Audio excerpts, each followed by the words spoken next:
What is going on, everybody? Sports Expert here, and we are here with our Week 6 NFL picks.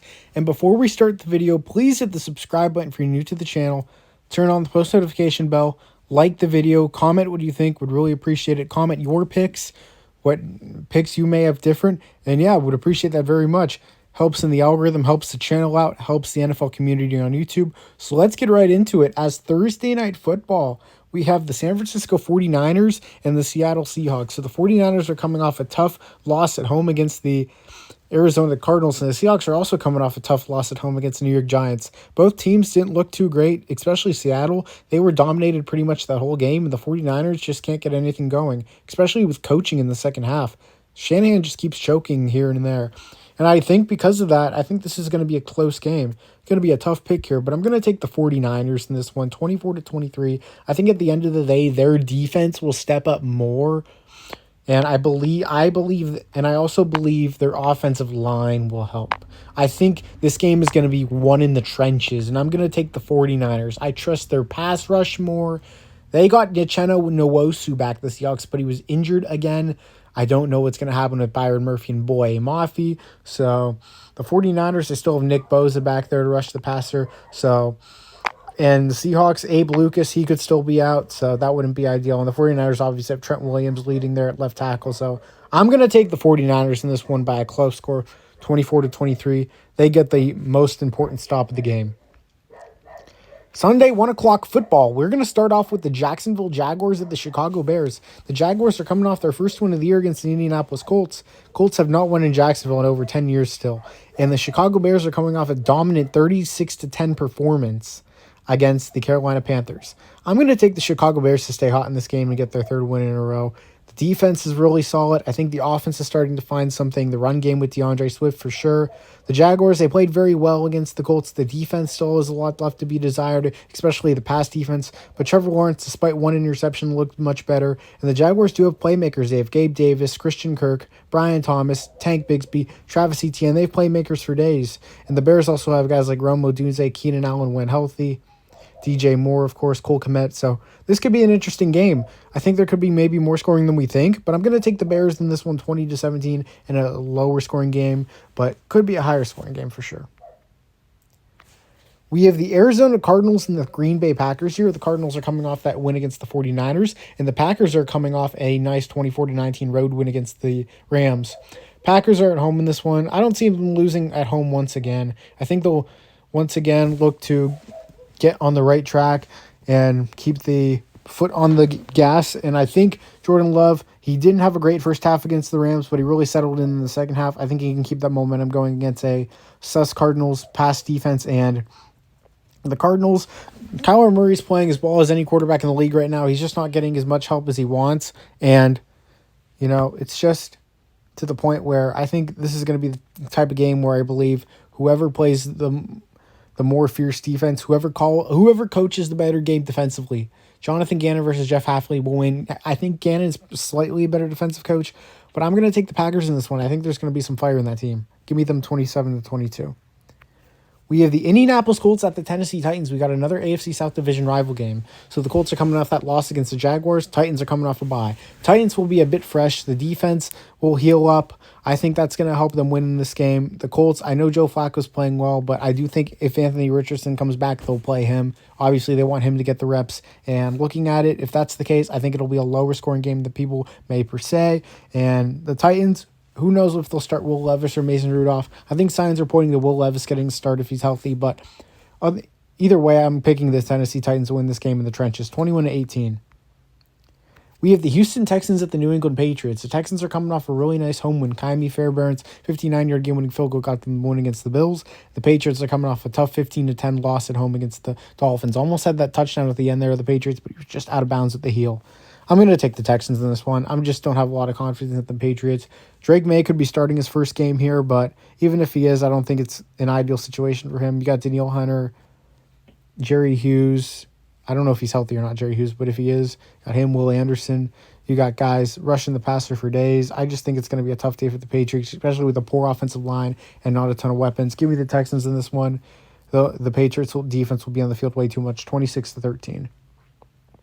We have the Tampa Bay Buccaneers and the New Orleans Saints. The Buccaneers are coming off a tough Thursday Night Football loss, choked a bit against the Falcons, and the New Orleans Saints play Monday Night Football. So the Saints, it'll be an interesting game for the Chiefs. Depending on how they look, this could be a very interesting game in the NFC South. And the Buccaneers are playing as well as any other team in the league. They do have a couple tough losses. The Broncos game, they were dominated, but the game against the Falcons was a tough one. They had a Levante David interception. Couldn't really move the ball after that. It was kind of, they had a couple penalties which weren't ideal, and the Falcons were able to come back and win on the Young Waku field goal and a Kadero Hodge touchdown. But I'm going to take the Bucs on the road in this one, 23-19. They'll have a bit more fire in this one. The Saints offense looked good the first couple games, but it's been just okay the last two, and I believe the Bucs will find a way to outscore the Saints. I just think this is the type of game where talent takes over. We have the Cleveland Browns at the Philadelphia Eagles. The Browns are coming off another blowout loss against the Commanders, 34-13, and the Eagles are coming off a bye week. The Eagles will be fresh. The Browns are dysfunctional. Kevin Stefanski wants to bench Deshaun Watson, but he can't because of ownership. The Eagles, they're just going to wear and tear the Browns. The Browns defense will allow a lot of points once again, not because they're a bad defense, because they'll be out in the field most of the game. I don't see the Browns offense getting much going. They're the only team in football that hasn't scored 20 points in the game, and I think that'll continue. Give me the Eagles in this one, 30-16. We have the Washington Commanders of the Baltimore Ravens. The Commanders are coming off that big win against the Browns, as we were just talking about. And the Baltimore Ravens are coming off a great 41-38 overtime win against the Cincinnati Bengals. I'm going to take the Ravens in this one. I think it's going to be another very high-scoring game. The Ravens' pass defense has been very suspect this year, so I think they'll give up some points here and there. And the Commanders' pass defense isn't very good. We know that. It was good against the Browns, but take that with a grain of salt. The Ravens will find a way. They're going to be elusive with the run game. They're going to be elusive with the pass game. They're going to open up the pass game with the run, and that's going to be a really tricky situation for the Commanders. I think the Commanders might be due for a loss here, as I think John Harbaugh and his coaching staff will have his guys ready to play. I think Jaden Daniels, he'll play a good game, but I think it's one of those games where it could be a shootout and Baltimore just wins in the end at home. We have the Los Angeles Chargers at the Denver Broncos. The Chargers are coming off a bye, and the Broncos are coming off a really nice 34-13 blowout win at home against the Raiders. You know, the Raiders kind of owned the Broncos in the past, especially since they moved to Vegas, but the Broncos are just a much better team right now. They're 3-2, won 3 in a row, and I think they're going to win this game too. I think they'll dominate on defense. That secondary looks unreal with P.J. Locke, Pat Surtain, the star, of course, and others. So Riley Moss, of course, the white corner, as they say. So the Chargers, they're just banged up right now. I know they probably had some time to heal during the bye week, but I still feel like I trust the Broncos a bit more physically and on the coaching side of things too. We have the Pittsburgh Steelers at the Las Vegas Raiders. The Steelers are coming off a 20-17 home loss at the end against the Cowboys. The Raiders are coming off a blowout loss against the Broncos. I'm taking the Steelers in this one, 14-12. I'm expecting low scoring in this one. I'm expecting very good defensive coaching, and I think this game could be heads up. But I think the Steelers are going to bounce back. I think Mike Tomlin's going to find a way to get this team to 4-2. The Raiders just look really dysfunctional. The Devontae Adams situation, Antonio Pierce is starting to kind of answer questions without really any sense, and it's just gotten to the point where I feel like the Raiders have hit a curb. You know, I mean, they beat the Cleveland Browns. The Browns might be even more dysfunctional, but I'm going to take the Steelers in this one, 14-12. I think the Steelers will do a little more offensively, and the Raiders, they kick 4 field goals. The Steelers score 2 touchdowns.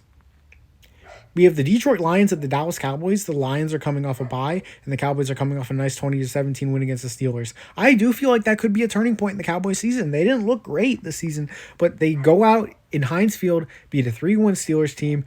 They had disadvantages in the trenches. They had disadvantages on the perimeters. The conditions favored the Steelers too, and they were still able to somehow win that game. And the Detroit Lions are playing really good football, especially in a dome where Jared Goff is. But I'm going to say this right now. This could be a game we revisit later in the week, because if Micah Parsons plays, I'm picking the Cowboys. If he doesn't, I'm going to have to reconsider this pick, because Jared Goff absolutely shines without pressure. If you don't get a pass rush, you're not stopping the Lions. It just isn't going to happen. And DeMarcus Lawrence is already on IR. Marshawn Nealon has a partially torn meniscus. He'll be back this season, but that's a loss for the Cowboys. If they don't have Micah Parsons, I'm not sure how I'm supposed to pick the Dallas Cowboys to win this game, regardless of what they have on offense. If I'm a sports bettor, I am absolutely hammering the over in this game. I'm not even thinking twice. The over should be hammered in this game nonetheless. But I think it's going to be a very solid game against both teams. If Micah Parsons plays, I'm picking the Cowboys. Even if he doesn't, I still may pick him. But yeah, we're leaning Cowboys right now. I'll go with Dak's arm for the time being. Hopefully see him and CeeDee Lamb can connect. Felt like they had some tension last night. Not too sure if that was cleared up or whatnot, but yeah. We have the Carolina Panthers at home against the Atlanta Falcons. You know, the Panthers defense is terrible. No Shaq Thompson for the rest of the year, as we said. It's just it's not going to get any better. The Falcons' pass offense is really starting to get their groove in, and if they can run the ball, they'll just open up the whole offense. It's just going to be too tough for the Panthers. The Panthers will score some points, and they'll keep it close, but the Falcons will pull away with their offense, and there's just no trust in the Panthers' defense right now, regardless of how good Dave Canales can reboost that offense.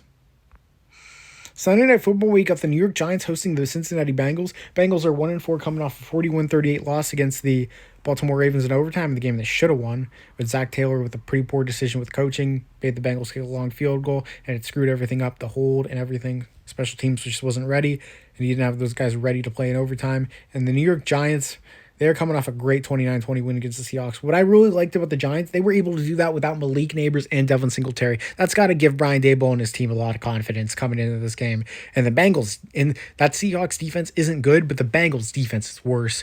This Giants will be at home. And what's kind of weird about the Giants, it feels like over the past few seasons, they've been a better road team. They just have not played well at home for whatever reason.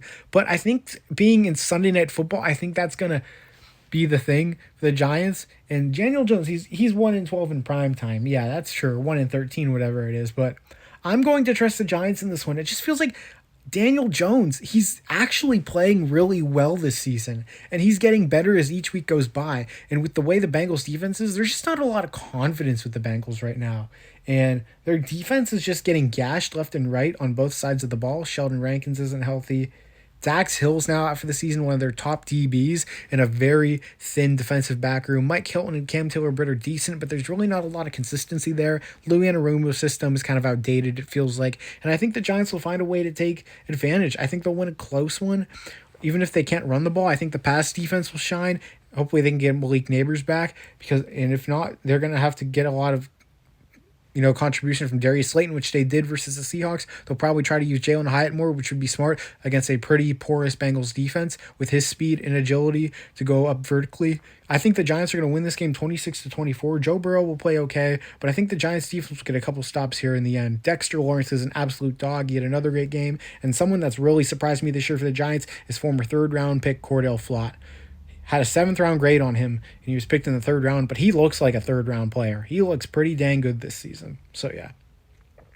And then we have Monday Night Football, the Buffalo Bills and the New York Jets. So the Bills are coming off a tough loss at the Houston Texans, and the Jets are coming off a tough loss in London against the Vikings.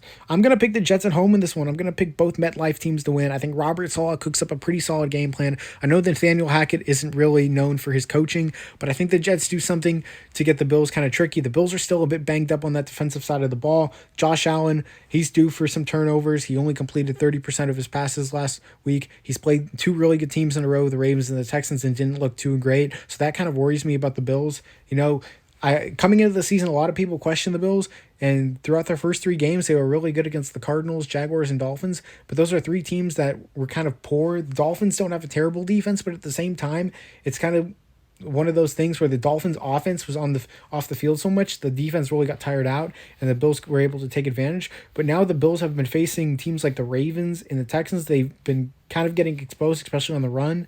And I think the Jets can find ways with Braylon Allen and Breece Hall. Braylon Allen's really impressive as a 20-year-old, was really high on him in the draft. And I think Aaron Rodgers, you can't play worse than he did last week, and they still almost won that game. I'm going to take the Jets in this one, 23-17. They'll get some big stops. Will McDonald will create some havoc. Give me the Jets. And that'll be it for my picks, everybody. Appreciate you guys tuning in. Please hit the subscribe button if you're new to the channel. Turn on the post notification bell. Like the video. Comment what you think. I'm out, guys. Sports Expert here. Peace.